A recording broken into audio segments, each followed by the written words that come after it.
Hey, all my Crimsonites, and welcome to the Crimson Cure channel, where we embrace our femininity, increase our womanly value, and celebrate our brothers. So join me on our feminine journey to learn, heal, and grow.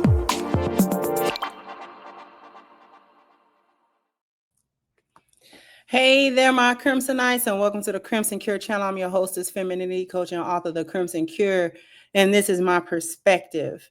So I want to pivot a little bit away from Kamala and Trump and focus on this guy here who is the current mayor of Chicago. All right. And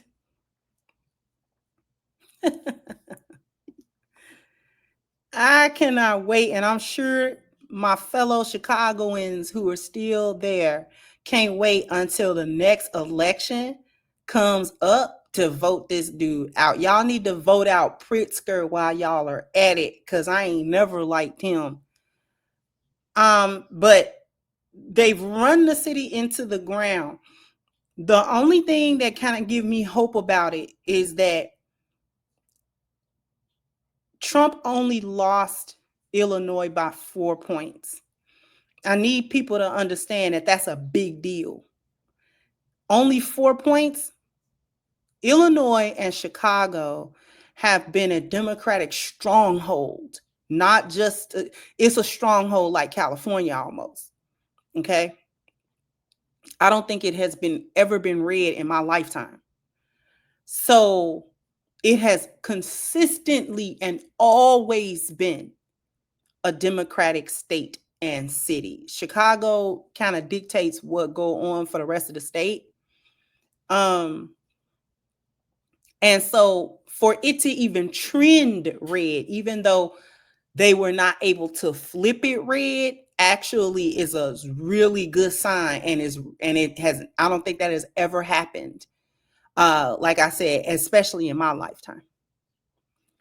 So it gives me hope that when this guy's term is up, that they're going to get him out of there. And I hope that they don't put any more Democrats in charge in Chicago for mayor, and no more Democrats for a while in Illinois for governor, because the corruption level has been crazy since forever. The way that they mismanage funds is laughable if it wasn't so crippling to the residents of that city. Okay.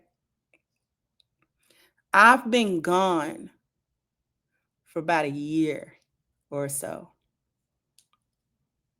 Almost 2. And the amount of homeless people, not migrants, homeless Chicagoans, there were tent cities on the near west side. If you go over there by 9094 and Roosevelt, okay, over there by the UIC campus, a little bit off Halsted, tent cities, okay, all up and down I-94, where they have the embankments and things of that nature. Tent cities, people, just trying to make it. Being homeless in Chicago is a death sentence, because the winters are so brutal that being out in the elements like that, many homeless have perished simply from the cold, simply from just being exposed, whether they had tents or whatever. It didn't even matter. Chicago's winters, once it gets into the deep freeze, it's you can't. It's deadly. It's actually deadly. And so for those people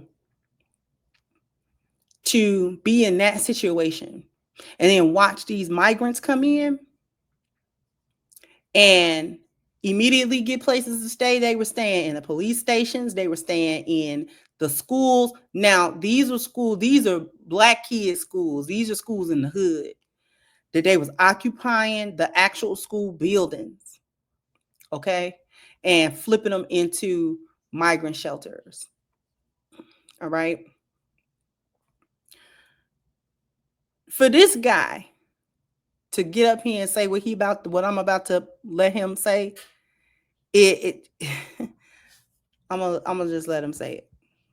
Here's the clip. Clip is no longer than about 2 minutes. I'm gonna let it play in totality. Mayor Brandon Johnson making it clear today whether it's protecting undocumented families in Chicago or his budget priorities, he will not compromise on his values. But on the budget, he seems willing to ease some of the pain on his proposed property tax hike. Mayor Brandon Johnson's proposed $300 million property tax hike has received significant criticism from alderpersons from the moment he introduced it right up until today, as public safety and other departments were getting their budgets scrutinized. What we know is this: we are working to ensure that we go line by line to squeeze this budget as much as we can before we ask for $1 more from taxpayers. In light of all the pushback from the council, the mayor suggesting his tax hike plan may not have been as serious as originally thought. Well, I don't necessarily consider it as pushback. I'll say it like this. So as a public school teacher, sometimes we do things to get people's attention. And so now that we have the attention of everyone, I've said from the very beginning, this is a proposal. I'm a collaborative mayor. But Mayor Johnson said later. Now, I'm gonna allow the rest of it to play, but he lying through his teeth right now, talking about this was see, don't do that. Don't come up there now that you got a whole bunch of pushback. Or we was just playing. No, you wasn't. Because if nobody has said anything about that ridiculous tax hike, it would have been a tax hike. Okay? It would have been a tax hike. Stop playing. Do not get up there and insult nobody's intelligence talking about, well, now that we got everybody's attention, boy, bye. You was trying to get the 300 milli. Stop it. And it took you by surprise because the people was like, no, we're not giving you that. You're going to have to find another way. Talking about we're not going to compromise on our values. What values? I'm going to let the clip play. Layoffs and furloughs are still out of the question, and he won't defer making a supplemental pension payment this year. The mayor denied misreading the council when he announced the property tax hike. My finance team continues to have robust conversations about other forms of revenue that they should consider. Also today, with the potential loss of federal dollars for law enforcement if the city won't cooperate with the Trump administration's plans to deport undocumented immigrants, the mayor making it clear Chicago will not be bullied into helping ICE agents. We're not going to bend or break or cower to someone's threat. We're going to stand up and unite around our shared values, and they have my assurance that I'm going to protect the families of this city. And when he say the families of this city, he is not talking about the residents of Chicago. He is talking about the migrants. Boy, they getting out of there by hook or by crook, and so are you. He thinks somebody playing because his term not up. He thinks somebody playing because his term is not up. But it will be. And the fact that so many of the citizens of Chicago are showing up to these town hall meetings and showing up downtown to confront the board and to confront all these crooked aldermen, all of that. I hope they get all of that out of there. Chicago politicians have been crooked for too long. They have been crooked a very long time. And the constituency, the regular old Chicagoan, we've been put our heads down for a long time because you used to be struggling. And you be so consumed with just working, trying to get yourself, in a position to be okay, until a lot of times you don't go to these town hall meetings in order to see what they're voting on, what kind of proposals they're trying to put forward, things that's going to make your life harder.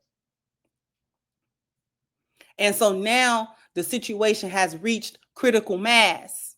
That's why they're talking now. That's why, your average Chicago citizen is showing up and actually talking, because They're squeezing them too much. One thing we don't like in Chicago is you're not gonna just blatantly do that. Like, I'm struggling and some migrants can come in and not struggle. Are you kidding me? I'm hand to mouth, and they running around here on them little e-bikes. Ain't nobody trying to see that. Nobody's trying to see that. Because now you playing for real. Crime, I know the crime went up, and they over there talking about they taking over apartment buildings. You will not. That's gonna be a whole fight. They really need to tamp that down. They really need to tamp all of that down. They think it's Chirac now. They think so.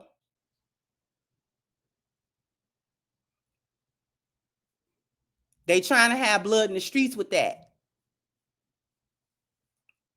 Because we got it hard enough in the hood. There's places in Chicago you really don't want to be at all. And those people are there and they already struggling. But I'm hoping that they can see the light. Don't vote them people back in there. Because like I said, Chicago and Illinois is a Democratic stronghold, and they have been since forever. They literally do vote a blue no matter who. They will do that. So I'm hoping that they learn a lesson at this point to make sure not to do that, to vote on policy at this point, not just because it's a Democrat, blah, blah, blah, blah. And then we try to elect Black leadership in Chicago. That's one more thing I kind of want to say to that. We try to elect Black leadership. It's a lot of Black aldermen. It's you know what I'm saying? He's not the first Black mayor. You understand? So we try to put Black people in positions in the city, in city council and things of that nature. We're going to have to stop doing that. Stop trying to vote on identity politics, because a lot of times, unfortunately, when Black people are at the helm, they run the cities in the ground. Tiffany, I keep forgetting her last name. The one in Dalton. Ran Dalton in the ground. Tiffany Henyard. Running Dalton in the ground. The feds after her. Gary, Indiana met that fate. All Black people in important positions, Black mayor, Black running in the ground. Gary is very poor. Gary, Indiana is very poor. Very mismanaged. Okay? It's not worth being there at all. They won't even so much as make sidewalks. It's so much undeveloped land. It's so underdeveloped over there.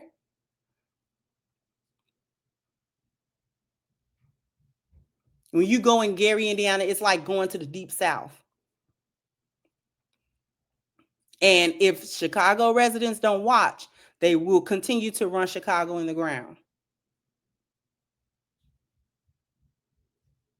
So I'm hoping that y'all learn y'all lesson about that. Voting these people in on identity politics, voting them in because they Black, voting them in. They just because they look like you do not mean that they have your best interest in heart. They do not. And their solution to all of their money mismanagement is to tax you. The taxes will make up for the money that we mismanage, the money we steal, the money we line our pockets with illegally, the money we launder, to make the taxpayers make it up. And then they leave out of office a fat rat. And nobody's the wiser. Nobody says anything. Jump down in the comment section. Let me know what you think. Like, share, subscribe to the channel if you have not. Once again, I'm your host, the Crimson Cure, and this was my perspective. Bye-bye, Crimsonites.